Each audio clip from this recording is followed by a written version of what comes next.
بسم الله الرحمن الرحيم وجاهدوا في الله حق جهاده واجتباكم صدق الله العلي العظيم. Honorable eminent Hazrat Maulana Salahuddin Ayyubi Sahab, Markazi Nazim Maliyat Jamiatul Ulama Islam Pakistan, Hazrat Maulana Muhammad Hassan Langa Sahab, Sarparast Jamiatul Ulama Islam Subo Sindh, Hazrat Maulana Abdurrahman Dangraj Sahab, Amir Jamiatul Ulama Islam, Zilla Noshar Feroz, Muntazam Jalsa, Hazrat Sai Maulana Abdul Alim Gangro Sahab, Stage Vital, Bia Ulama Ikram, Shurkai Imam Ambiya Conference. Hazrat असांजे हिन programme जा मुख्य मेहमान जनाब हज़रत मौलाना सलाहुद्दीन अयूबी साहब जना आहिनि। उन्हनि जो अवां जे अॻियां मुफ़स्सिल ख़िताब थींदो। आउं मुक़दमे तौर ते चंद लफ़्ज़ चई करे अवां खां इजाज़त वठंदुसि। अवां जे उन जे विच में आउं हाइल थियणु नथो चाहियां। मुअज़्ज़िज़ साथियो, सिर्फ़ एतिरी गुज़ारिश अर्ज़ कंदो हलां थो पियो त हिन वक़्तु सोशल मीडिया ते जमियत उलमा इस्लाम ऐं असांजी क़यादत ते आङुरियूं खयूं वञनि थियूं ऐं मुख़्तलिफ़ ज़ावियनि खां तनक़ीद कई वञे थी। हिन हालात जो ज़िम्मेवार ॼण कि जमियत उलमा इस्लाम खे बणायो वञे थो। उन हवाले सां सिर्फ़ मां एतिरो अर्ज़ कंदुसि त हक़ीक़तुनि जो जाइज़ो वठणु, हक़ीक़तुनि खे अव्हां पंहिंजे तअस्सुब वारे चश्मे खे हटाए करे ज़रूरु ॾिसो, अव्हां खे सभु कुझु मालूम थी वेंदो। अज़ीज़ान गिरामी, असां खे इंतिहा पसंद, रुजत पसंद, दकियानूसी सोच जो मालिक चई करे असांजो लिबरल तबको जेका असांजे मथो तनक़ीद जा गोला ऐं बारूद छॾे रहियो आहे, यकीनन असां बि उन जो जवाबु उन अंदाज़ में ॾेई सघूं था। लेकिन अॼु तारीख़ जा उहे औराक चंद अव्हां जे अॻियां पढ़णु ज़रूरी सम्झां थो पियो। जेकॾहिं अव्हां जी सोच इहा आहे त असां महदूद नज़रिए जा क़ाइल आहियूं, असांजो फ़िक्र ऐं असांजी सोच इंतिहाई महदूद ऐं कलील आहे, त पोइ मां तव्हांखे उन पंहिंजे असलाफ़ जो ज़रूरु चिठो पढ़ी करे ॿुधाईंदुसि त हिकु वक़्तु हुयो जो असांजे हिन सिंध जे अंदरि हज़रत साईं पीर पागारा रहमुल्ला जेके सिंध जा रूहानी पेशवा हुया, सिंध जे लाइ इंतिहा दर्जे जूं जेके कुर्बानियूं ऐं जंगजू लश्कर हुर जमात जे नाले सां ठाहियो हुयो, जॾहिं सैयद अहमद शहीद रहमतुल्लाह अलैह हिन सरज़मीन तां गुज़र करे अफ़गानिस्तान ऐं हिंदुस्तान जे ॿियनि इलाइक़नि ॾे जहाद जे हवाले सां रवाना थिया। हिन सरज़मीन ते अॼु जो लिबरल, अॼु जो क़ौम परस्त इहा ॻाल्हि करे थो पियो त सिंध जो असल हीरो सैयद सबक़तुल्लाह पागारो साहब जन हुया। त मां उनखे ज़रूरु इहा ॻाल्हि पुछंदुसि त मुंहिंजे फ़िक्र ऐं मुंहिंजे नज़रिए ऐं मुंहिंजी सोच जो मालिक ऐं ख़ालिक सैयद अहमद शाह हुयो, जंहिं इमाम शाह अब्दुल अज़ीज़ जी उन फ़तवा जेका हिंदुस्तान खे उन दारुल हरब तौर ते करार ॾिनो हुयो, उन फ़तवा जे बुनियाद ते अंग्रेज़ साम्राज ऐं राजा रंजीत सिंह जे ख़िलाफ़ जॾहिं जहाद जो ऐलान कयो त हिते सिंध मां जेको सिंध जो क़ौम परस्त अॼु पीर साईं पागारे खे पंहिंजो लीडर ऐं पेशवा सम्झी रहियो आहे, लेकिन उन वक़्त जी तारीख़ खे पढ़ी ॾिसनि त असांजे रहनुमा, असांजे रहबर सैयद अहमद शहीद रहमुल्ला उनखे पाण सां गॾु खणी करे, उन जी जमात खे पाण सां गॾु खणी करे ऐं पेशावर जो रुख़ इख्तियार कयो, पेशावर जे चौक ते बीही करे इस्लामी निज़ाम जे निफ़ाज़ जो ऐलान कयो। अज़ीज़ान गिरामी, तारीख़ हिते ख़तम नथी थिए पई, बल्कि जॾहिं अंग्रेज़ साम्राज्य जो तसल्लुत असांजे हिन सरज़मीन ते मुकम्मल ॼमी वियो त उन खां बाद में हिन सरज़मीन ते तहरीक हली, जंहिं तहरीक खे जमियत उलमा हिंद ऐं कांग्रेस गॾिजी करे खणी करे हलिया। कांग्रेस जे लीडर, कांग्रेस जो सरबराह महात्मा गांधी हुयो, लेकिन अव्हां खे ॿुधाईंदा हलूं जमियत उलमा इस्लाम जंहिं फ़िक्र ऐं जंहिं नज़रिए जी सोच रखे थी पई, उहो जमियत उलमा हिंद जो मरकज़ी अमीर मौलाना अबुल कलाम आज़ाद हुयो, जेको कांग्रेस जो भी सदर हुयो, जमियत उलमा हिंद जो भी सदर हुयो। कांग्रेस केर हुया कांग्रेसी अवां जे बकौल महात्मा गांधी दुनिया जो वडो हिकड़ो सेक्युलर मानू हुयो दुनिया जो वडो हिकड़ो लिबरल मानू हुयो जे हिंदुस्तान की सरजमीन ते एतरो कम कयो जो अज पूरे हिंदुस्तान के पूरी दुनिया के अंदर हिंदुस्तान के सब का वडे में वडो सेक्युलर मुल्क करार दे तो पयो उन सेक्युलर मुल्क के खालिक महात्मा गांधी सा गडो असा जी असलाफ माल्टा जो जेल भी काटियो असा जी असलाफ हित अंग्रेज सा गजी करे जिद्दोजहद कई आई पांजी कांग्रेस जो प्रेसिडेंट उन जमीयत उलमा हिंद जा जे रहबर रहनुमा होया मौलाना अबुल कलाम आजाद के पांजी कांग्रेस जो प्रेसिडेंट करे तो पयो असा हर दौर में उन वक्त जे कौम परस्त उन वक्त जे लिबरल उन वक्त जे सेक्युलर के गड खणी करे हलिया हूं उन सा कुलो में मिलाए करे असा स्टेट लाई जिद्दोजहद कई है लेकिन अज जो लिबरल अज जो सेक्युलर असा ते आंगिरू खणे तो पयो त तवा दकियानूस आयो तवा रुजत पसंद आयो तवा तरक्की में रुकावट आयो तमा तारीख जा हवाला दींदो उनके बुधाया तो पयो त अवा जी या सोच महदूद है पांच तारीख के वनी करे पाण पेश कयो उहा अलग है त तो तारीख के जे अंदाज सा पेश कयो है जो होश मोहम्मद सीदिया के तो होशू करे पेश कयो कांसेप्ट तो दुनिया के होडिनो तो होशू शायद हिंदू होयो हालात मुसलमान होयो मुसलमानन जो कमांडर होयो लीडर होयो जे जो नालो होश मोहम्मद होयो तो तारीख के मसक करे सा जगह पेश कयो लेकिन आज मा तो के तारीख जा उ हकायक बुधाण चाहे तो पयो त जमीयत उलमा इस्लाम उन फिक्र ए उन नजरिए जी कायल है जो हर दौर के अंदर जको दौर आयो है उन दौर में जको फितनो जका साम्राज्य ताकत कुवत जे अंदाज में आई है मुल्क के तमाम धुरन सा मिली जुली करे हिन मुल्क के अंदर जिद्दोजहद इस्तिक़लाल मुल्क की आजादी ले कई है शाह तवा के मालूम कोने तो हिंदुस्तान की आजादी में जमीयत उलमा हिंद कांग्रेस सा भागे भाईवार थी करे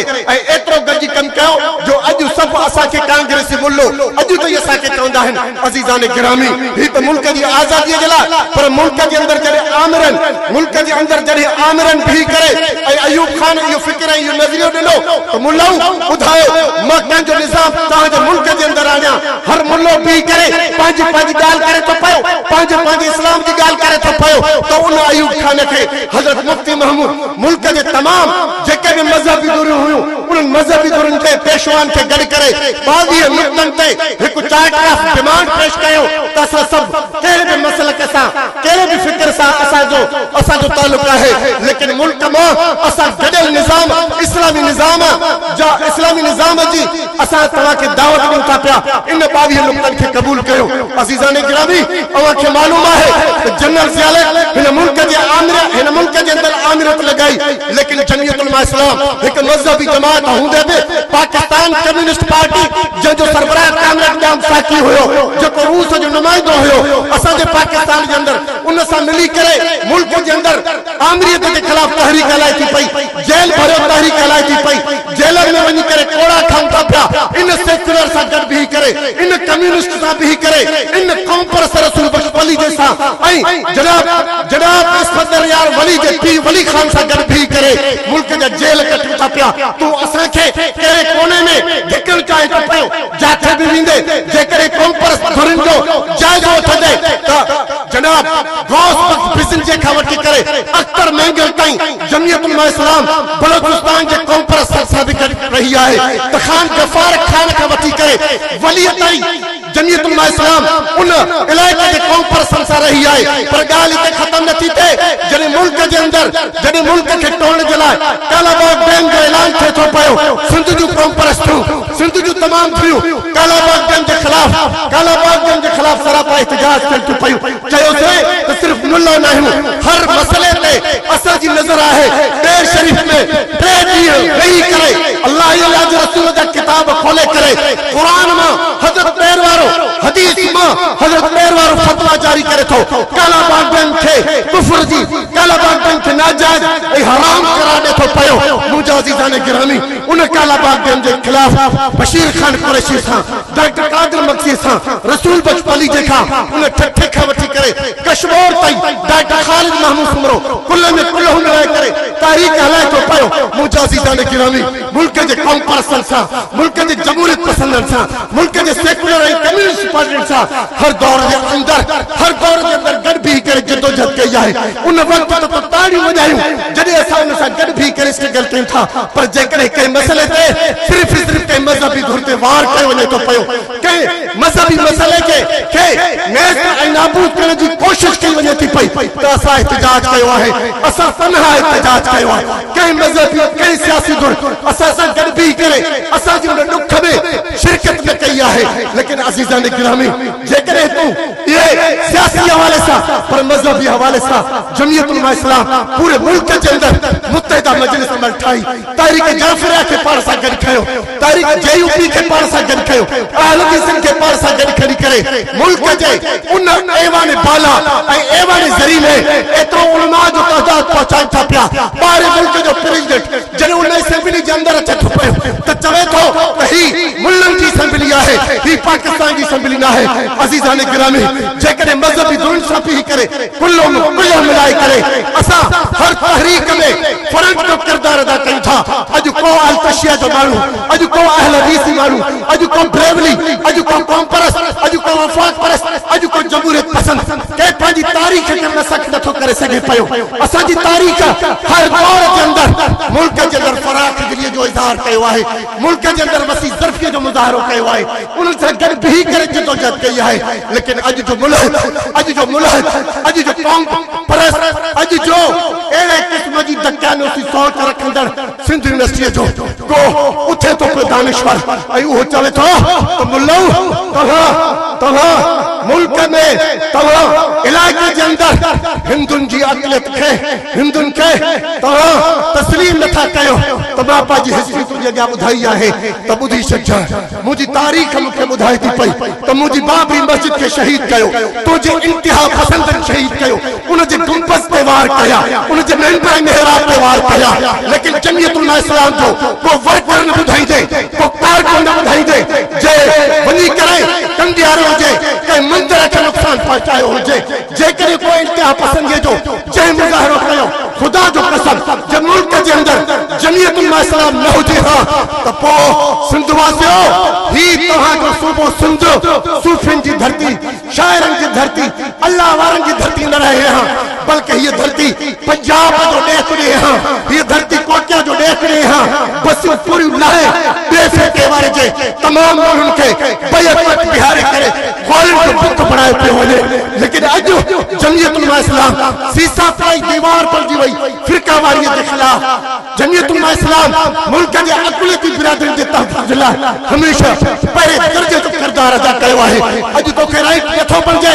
लेकिन ॿुधी छॾिजां मूंखे मालूम आहे तू हर आए ॾींहं ते कोन कोई इशू खणी करे असांजी क़यादत में थो वार करे थो इन जे पुठियां का हरकत आहे का साज़िश आहे मूं पक सुञाता हा उहे पंहिंजा हा जेके धारियुनि सां गॾु बीही करे भाड़े में बीही करे ऐं असांजे मथां पे वार कनि ऐं तूं चाहे थो पियो त सिंध जे इशू तां